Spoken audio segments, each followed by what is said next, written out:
Samedi dernier a eu lieu la Marche du siècle, une manifestation d'ampleur pour le climat.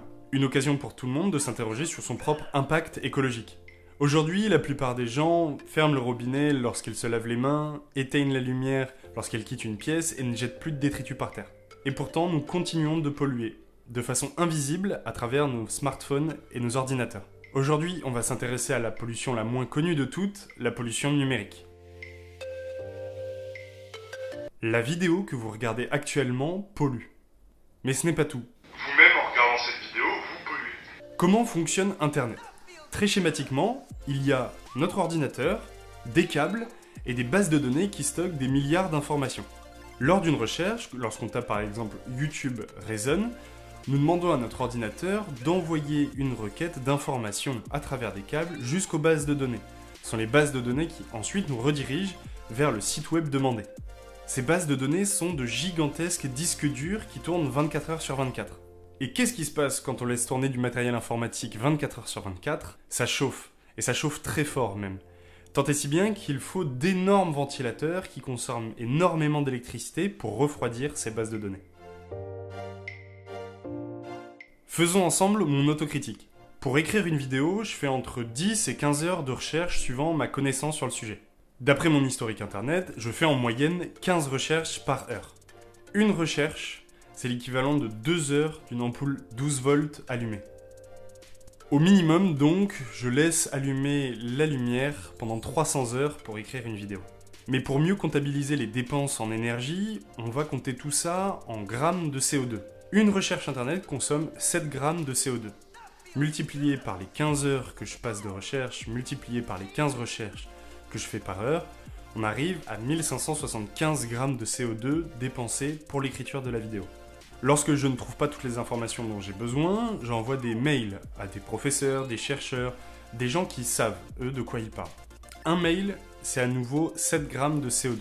Une fois que la vidéo est écrite, tournée, montée, vient l'heure de l'upload, du téléchargement sur la plateforme de YouTube.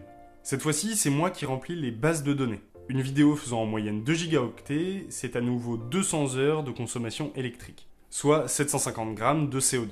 Et puis vous, pour arriver sur YouTube, sur cette vidéo, vous avez dû faire une recherche internet.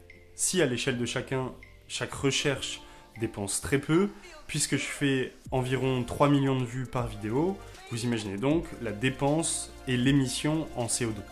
Toutes ces émissions de CO2, mises bout à bout, équivalent à un trajet en Twingo de 30 km.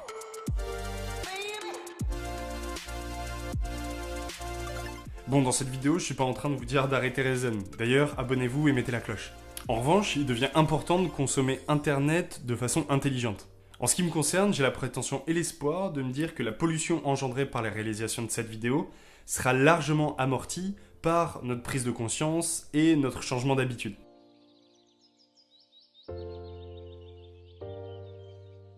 Mais comment mieux consommer ?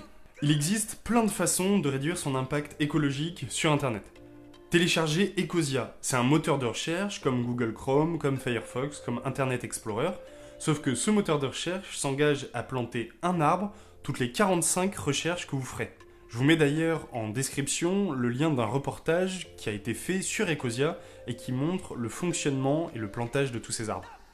Téléchargez CleanFox. C'est un add-on, donc c'est-à-dire c'est quelque chose qui vient se greffer sur votre moteur de recherche et qui vous aidera à supprimer et à vous désabonner de tous les spams, de tous les newsletters que vous pourrez recevoir sur votre adresse mail. Faut pas oublier que ces spams et ces newsletters représentent 9 mails sur 10 que l'on reçoit. Et enfin, utilisez Numanity, c'est une messagerie qui a été conçue pour être la plus écologique possible, aussi bien dans sa conception que dans sa sauvegarde des données sur les data centers. Et là encore, je vous mets les 3 liens de téléchargement dans la description.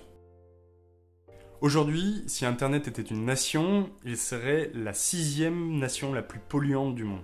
À l'heure d'une mobilisation écologique qui se fait autant dans les rues que sur Internet, il est important de questionner sa consommation, son impact, et de faire d'Internet le reflet de nos préoccupations.